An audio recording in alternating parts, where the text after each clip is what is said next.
Muchas gracias. En primer lugar, mis agradecimientos al Instituto por esta oportunidad de hablar de mi país, país chico y que poca noticia hace a nivel internacional.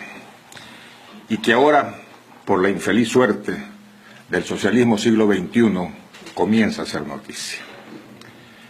El Ecuador ha estado libre de dictaduras sangrientas, ha estado libre de vulneraciones frontales de los derechos humanos, y siempre ha habido los golpes militares más por apetencias de riquezas personales que por razones ideológicas o razones de afrentas. Pero a paso de lobo, cuando triunfa el presidente Rafael Correa en elecciones, comenzamos a reflexionar en una historia. Se dijo que en la época de los fascismos, en la época del nazismo, en general en la época del totalitarismo, fracasó el derecho. Y eso lo vimos en los juicios en los tribunales de Nuremberg, cuando la defensa de los asesinos y de los genocidas era: yo simplemente obedecí órdenes superiores. Y los demás talantes como Schmitt decían: las leyes las aprobó el pueblo, las aprobó las mayorías, y yo acaté la ley. La ley de las camas vacías, que permitió el experimento con todas las patologías de los infantes que nacían para experimentar una mejor raza, fue aprobada en plebiscito, fue aprobada en consulta popular. La pregunta es: ¿tuvo la culpa el pueblo alemán? Todo. ¿Podemos decir que el derecho fracasó? Y la respuesta al unísono es sí. Fracasamos los juristas y somos parte responsables del genocidio ocurrido con el estalinismo, con el fascismo italiano, con el nazismo alemán y con todos los demás que vinieron. Hubo que replantear las cosas, y efectivamente la propia Alemania se replanteó como era lógico el problema. Y ustedes, que son partícipes en vivencias y en acciones de derechos humanos, obtuvieron un triunfo, porque todas las constituciones, a partir de la de 1949 alemana, tuvo como axioma algo nuevo: ya no el vacío formal de la Constitución de Kelsen, sino los derechos fundamentales de los seres humanos. Como bien decía Guillermo, derechos reconocidos por las constituciones, pero si son reconocidos es porque antes eran conocidos, es decir, existían antes de que se formalizaran en normas jurídicas. Y comenzó una nueva época, llamada ahora, con un poco de novelería, neoconstitucionalismo, que está vigente en todos nuestros países, y el último en llegar en Latinoamérica fue Ecuador, en el 2008. Nosotros, estudiosos de eso, creíamos y veíamos con optimismo esto, pero nos dimos cuenta de algo: que había un fracaso, de nuevo, en la clase jurídica. No habían puesto el nexo conceptual entre derecho y democracia. Y mientras nos divertíamos jugando con la nominación de los derechos y aumentando los derechos e incrementando el reconocimiento de los derechos y las garantías de los derechos, nos olvidamos de la organización del Estado. Y el socialismo del siglo XXI, partiendo de Dietrich desde México, tuvo la astucia del lobo. La cacería del lobo es silente, es de bajo perfil. Va a la caza de la presa sin que ésta se dé cuenta. Así lo hicieron desde México los socialistas del siglo XXI. Se acercaron a nuestros países con la bandera de los derechos humanos. Y efectivamente, si ustedes leen la Constitución del Ecuador, la Constitución reformada de Argentina en el 94, la Constitución venezolana, la Constitución boliviana, se impresionan de qué garantista de los derechos humanos que son esas constituciones. Claro, pusieron a jugar a los pueblos con los derechos, mientras ellos organizaban el poder. Y la parte orgánica de la Constitución fue la trampa, donde caímos como presa en la manada de los lobos. Ninguno de estos países que he mencionado se salvó. no por falta de perspicacia, yo diría que fue más por la astucia de los lobos del siglo XXI. Ecuador cae ahora, y no voy a relatar, porque más mi objetivo, con el perdón de ustedes el día de hoy, antes de que relatar los lamentos que tenemos en el Ecuador, yo prefiero describir el cómo actúa el siglo XXI en su socialismo. Primero, impregnan y saturan la Constitución de derechos humanos y garantías. Pero ¿quiénes son los garantes? Hay tres garantías. Las normativas a cargo de los congresos o asambleas nacionales o parlamentos. Las institucionales a cargo de las administraciones públicas. Y las sociales y las jurisdiccionales a cargo de los jueces. ¿Qué hace el socialismo del siglo XXI en todos los países? Primero capta las garantías nominales, captando la Asamblea Nacional. Y en el Ecuador ocurrió así. Desde la Asamblea Constituyente, en lo sucesivo, a golpe de destitución de 57 diputados, la primera ocasión, rodeados por la turba del movimiento de Alianza País, partido de gobierno, sacaron a 57, por supuesto, hicieron la mayoría, y captaron las garantías normativas. Posteriormente a eso, las administraciones públicas saturadas con los funcionarios públicos del gobierno hacían caso omiso de las garantías constitucionales. Y finalmente, en este año, capturan todo el Poder Judicial. No parte, no un sector, no los altos jueces, todos los jueces. Desde el último juez en niñez y adolescencia y familia hasta las Cortes Nacionales de Justicia. Y finalmente, hace pocos días, de 9 magistrados de la Corte Constitucional, oh sorpresa, en el concurso ganan los 9 elegidos por el presidente de la República. Y capturaron las garantías judiciales. Es decir, cuando hablamos de garantías hablamos de la protección, hablamos del derecho al reclamo, del derecho a la acción, del derecho de proteger nuestros derechos. No tenemos en el Ecuador ni una, ni una. Y cuando digo ni una, lo digo textualmente, literalmente.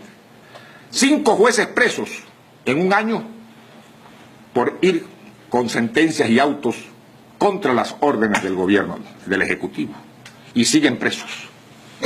El que menos ha sido condenado fue a 7 meses de prisión. Otros esperan de 2 a 5 años por el famoso delito de prevaricato, que se llama en Ecuador, o prevaricación, como se dice en España. Todos los jueces no atemorizados, no señora, reciben en sus despachos diariamente a los delegados del Ministerio de Justicia cuando hay temas que les interesa al Ejecutivo, que deben ser resueltos de una manera u otra. Caso diario El Universo, medio de comunicación, que había que silenciarlo, y ya explicaré el por qué. Simplemente el juez recibió un pendrive con la sentencia. Leyó 50.000 fojas en un día y dictó la sentencia el mismo día.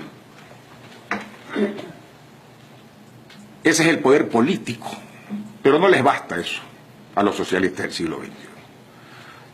Más le temen, y le temen mucho, al poder ideológico. Ustedes saben que en la historia el poder ideológico sobre una sociedad antes lo desarrollaban los sacerdotes primero. Luego fueron los científicos. Después fueron los intelectuales, en su época los filósofos. Ahora el poder ideológico de las sociedades, lo saben ellos, lo lleva el pluralismo de los medios de comunicación de masas. Ahí es donde la opinión pública se nutre de las ideas, de la pluralidad de las ideas, de los debates, de las exposiciones, de los sesgos, de las farsas, de las ficciones. Y todos nos llevamos una opinión para poder, ¿qué? Elegir. Para poder, ¿qué? Decidir.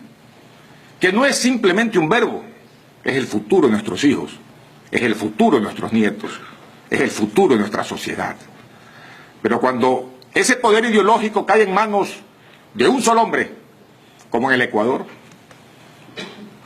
da risa, da pena, pero más da indignación. En el 2008, con la constitución más garantista del Ecuador, como había 3 medios de comunicación, canales de televisión nacionales confiscados ilegalmente en el país, ¿qué decidió el presidente Correa? Crear una norma jurídica que la llamó mandato constituyente. No es constitución, no es ley, no es tratado internacional, no es reglamento, no es ordenanza. Inventaron el mandato constituyente, que no existe en ninguna de las categorías normativas desde que alguien inventó la palabra derecho. Pero ese mandato constituyente, ¿para qué lo hizo? Para confiscar y legalizar la confiscación de 3 medios de comunicación nacionales y saturar con la opinión del gobierno nacional toda la opinión pública ecuatoriana. Y lo hizo diciendo que esa resolución, comillas, no es susceptible de acción de amparo constitucional u otra de carácter especial, y si de hecho se hubiera interpuesto, será inmediatamente archivada, sin que se pueda suspender o impedir el cumplimiento de la referida resolución. Los jueces o magistrados que abocaren conocimiento de cualquier clase de acción constitucional relativa a esta resolución y aquellas que se tomen para ejecutarla, implementarla o cumplir la cabalidad, deberán inadmitirlas bajo pena de destitución y sin perjuicio de la responsabilidad penal a la que hubiera lugar. Y se llevaron 3 medios de comunicación, se llevaron 5 radiodifusoras a manos del gobierno nacional. El poder ideológico. Pero tampoco es suficiente eso, porque en los poderes sociales, el poder político, todo lo tomamos en cuenta. Fundamental. El poder ideológico, hay que pedirle mucho atención. En el Ecuador se estudia en las escuelas el socialismo siglo XXI. Los gráficos que estudian nuestros niños son del socialismo siglo XXI. Abdón Calderón ya no es el héroe mítico, ahora es Fidel Castro. Ya los héroes de nuestros niños nos comienzan a invertir la historia, porque no han vivido la época que nosotros hemos vivido. El poder ideológico. Pero falta uno. Por eso, ahora, con el proyecto de ley de comunicación, que se llama en el Ecuador la ley Mordaza, se pretende crear el Consejo Regulador de Contenidos, lo que ha pasado en Argentina y se acaba de denunciar aquí brillantemente. En Ecuador no pasó. Y por eso vino la reacción con todo, contra todos los medios de comunicación del Ecuador. Primero, Diario El Universo como ejemplo. Luego, Diario El Comercio. Luego, Diario La Hora. Luego, Vistazo. Todos de circulación nacional y de primera. Luego, la ley de desinversión de todo propietario de medio de comunicación prohibido de tener cualquier otro negocio que no sea la información y la comunicación. Pero repito, no suficiente para manejar y saturar una sociedad con el poder total. Ahora en Ecuador, el poder económico. Nada en el sector privado. Y comienza el ataque por el sector más visible, que es el dínamo de la actividad productiva privada, la banca, el crédito. Y se ataca duramente con la desinversión y obligando a los banqueros a no poder tener más. Y que todo aquel que tenga más del 6% del paquete accionario tenía que vender y tuvo que vender todo negocio que tuviese él o su familia, hasta 4º grado de consanguinidad. Y no contentos con eso, hace pocos días crearon el impuesto confiscatorio más grande que tiene la banca y que ha reducido el crédito en el Ecuador, que era la intención del gobierno, por supuesto.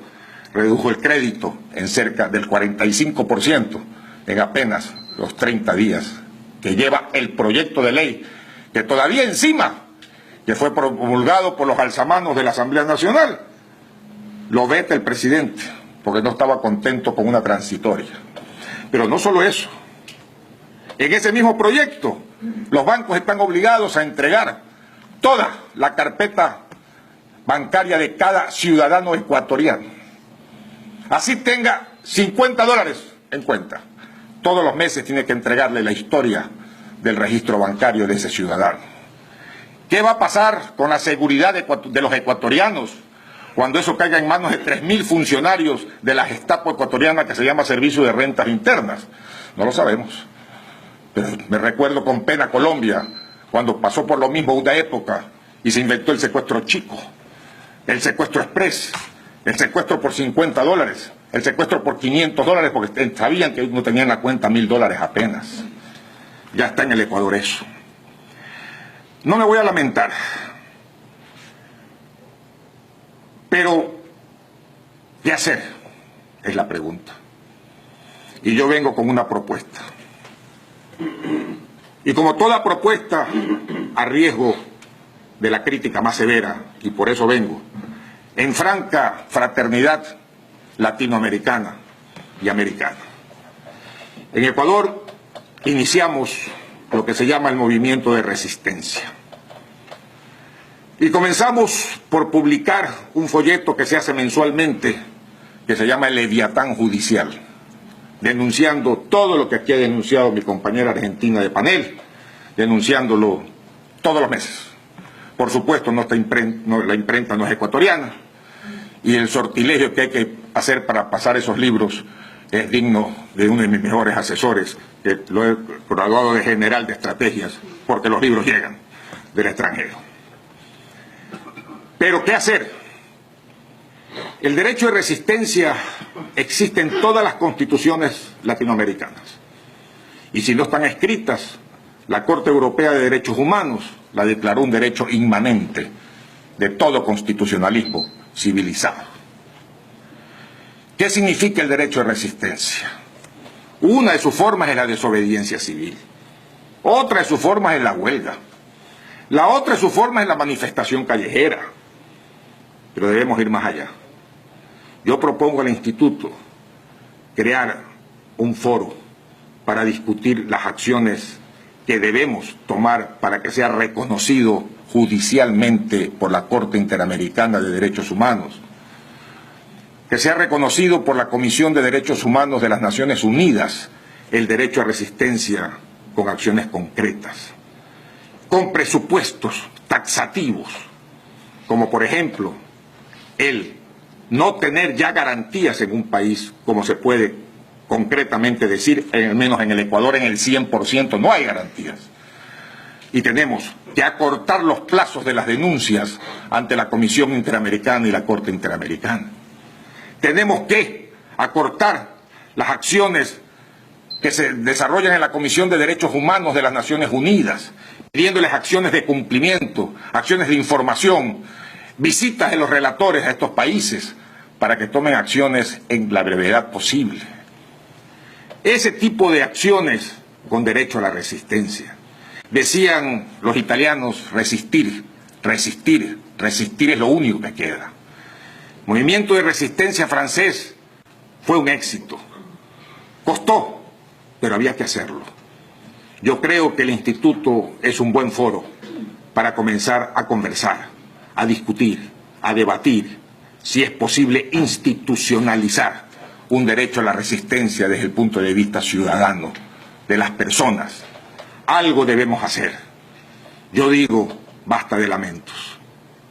No podemos ir al precipicio de pensar inopinadamente en una acción violenta, pero sí respaldarnos en nuestras propias constituciones traicionadas por todos estos gobernantes y aprovechar de esas constituciones que las hicieron aprobar de mala fe para poner la resistencia como emblema nuestro. Tanto Argentina, Bolivia, Ecuador, Venezuela. He conversado con muchos profesores, amigos míos, en el ámbito que yo me muevo, que es el ámbito jurídico. Y está progresando esto. Pero no sería de más aprovechar, para no malgastarles a ustedes con mis palabras, que todos pensemos en que es hora de resistir, resistir y sublevarnos. Muchas gracias.